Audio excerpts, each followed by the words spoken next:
நல்லா நான் நோட்டீஸ் பண்ணியிருக்கேன். இவர் கூட இருந்த பாதி பேர் இப்போ கிடையாது, வேணாண்டா அப்படின்ட்டு போயிட்டாங்க.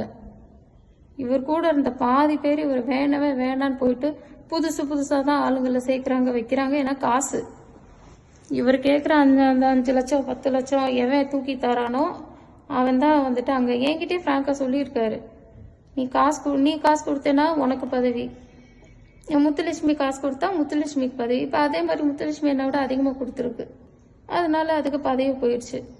அதுவும் இல்லாமல் என்னை யாரோ வந்துட்டு பர்சனலாக இந்த போஸ்டிங்கில் இருக்கக்கூடாதுன்னு பர்சனலாக சொல்லியிருக்காங்க. அது என் காதுக்கு வந்துச்சு. ஆனால் யார் சொன்னாங்கன்றது இப்போ வரைக்கும் எனக்கு தெரியல. அரசல் குறைச்சலாம் எனக்கு வந்துருச்சு. இந்த மாதிரி எனக்கு மட்டும் இல்லாமல் நிறைய பேருக்கு நடக்குது. அதனால தயவு செய்து இதை ஊழல் கட்சியாகி நம்ம கட்சி பேரை கெடுக்க வேண்டாம். இப்போ வரைக்கும் எனக்கு கட்சி மேலே மரியாதை இருக்குது. எனக்குன்னு ஒரு பொறுப்பு கொடுத்தா அதை நான் கரெக்டாக நான் செய்வேன். ஆனால் என்னை செய்ய விட மாட்டுறாங்க. நிறைய ஒரு தடவை உங்கள்கிட்ட நான் வந்து கம்ப்ளைண்ட் பண்ணேன் தான். அவர் இந்த மாதிரி எனக்கு ரொம்ப மென்டல் டார்ச்சர் கொடுத்துட்டாரு. அதனால தான் உங்ககிட்ட வந்து நான் கம்ப்ளைண்ட் பண்ணேன். கம்ப்ளைண்ட் பண்ணிட்டு மறுநாள் நான் வந்து உங்ககிட்ட நின்னதுக்கு காரணம் உங்கள் சப்போர்ட் கிடைக்கும், இவ்வளோ நடக்குது. அப்போனா இந்த பொண்ணு அப்படியும் இருக்கு அப்படின்னா உங்கள் மேலே இருக்க நம்பிக்கைனாலையும் உங்கள் மேலே இருக்க ஒரு இது பாசத்தினாலையும் தான் நான் வந்துட்டு உங்களை அப்பாவாக தான் நான் பார்க்குறேன். அதனால தான் நான் இருந்தேன். ஆனால் நீங்களே வந்துட்டு அவர் ஃபோனை போட்டு நேற்று இந்த பொண்ணு வந்து கம்ப்ளைண்ட் கொடுத்துச்சு, ஆனால் இன்றைக்கே வந்துட்டு வந்து போஸ்டிங்க்கு வந்து நிற்கிது அப்படின்னு நீங்களே சொன்னதான் தங்கப்பாண்டி சொன்னார். என்னன்னு கேட்டேன். அப்போவே அவர் சொல்லலை.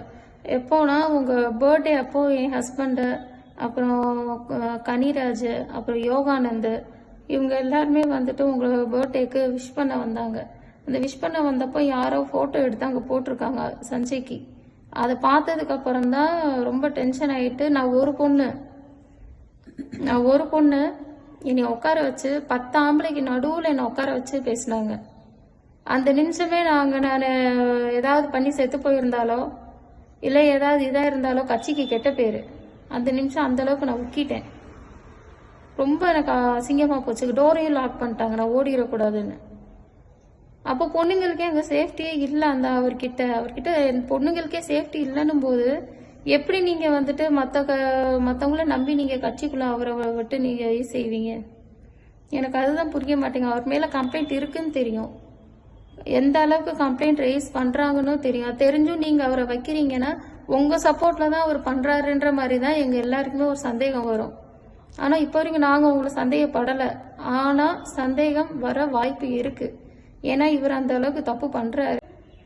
யோகானந்தும் ஹனியாவும் ஐடி ஆஃபீஸ் வச்சுருக்காங்க. அங்கே ஆஃபீஸ்க்கு கூட்டிகிட்டு வந்து நீ இந்த பதவியில் இருக்காத, நாங்கள் வேற ஆளை போட்டுட்டோம், நீ வந்து இணையமைப்பாளராரு, உன்னை இணையமைப்பாளராரு, இல்லைன்னா இதை விட்டு விலகிடு, இல்லை வேற ஏதாவது ஒரு பதவி எடுத்துக்கோ. நான் சொல்லிட்டேன், நான் வந்துட்டு நேம் ஆயிட்டேன். ஆல்மோஸ்ட் நான் தான் மகளிர் அணின்றது தெரிஞ்சிடுச்சு, எல்லார்ட்டையும் சொல்லியாச்சு. எல்லாருக்குமே ஆல்மோஸ்ட் என் ஃபேஸும் ஃபேம் ஆயிடுச்சு.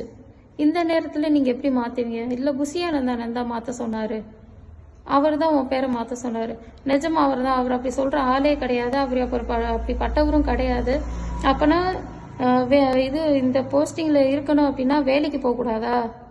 ப்ரெக்னென்ட் ஆகக்கூடாதா? ப்ரெக்னென்ட் லேடிஸ் யாரும் ஹெட்டாக இருக்கக்கூடாதா? நல்ல வேலைக்கு போகிறவங்க யாருமே இதுக்கு ஹெட்டாக இருக்கக்கூடாதா? இப்போ இதுக்கு எதுவுமே இல்லாமல் வேலை வெட்டி இல்லாமல் தண்டமாக ஒன்றுத்துக்கு லாய்க்கு இல்லாதவங்க மட்டும்தான் இதில் வந்துட்டு இதில் இருக்கணுமா அப்படின்னு நான் கேட்டேன். ஆனால்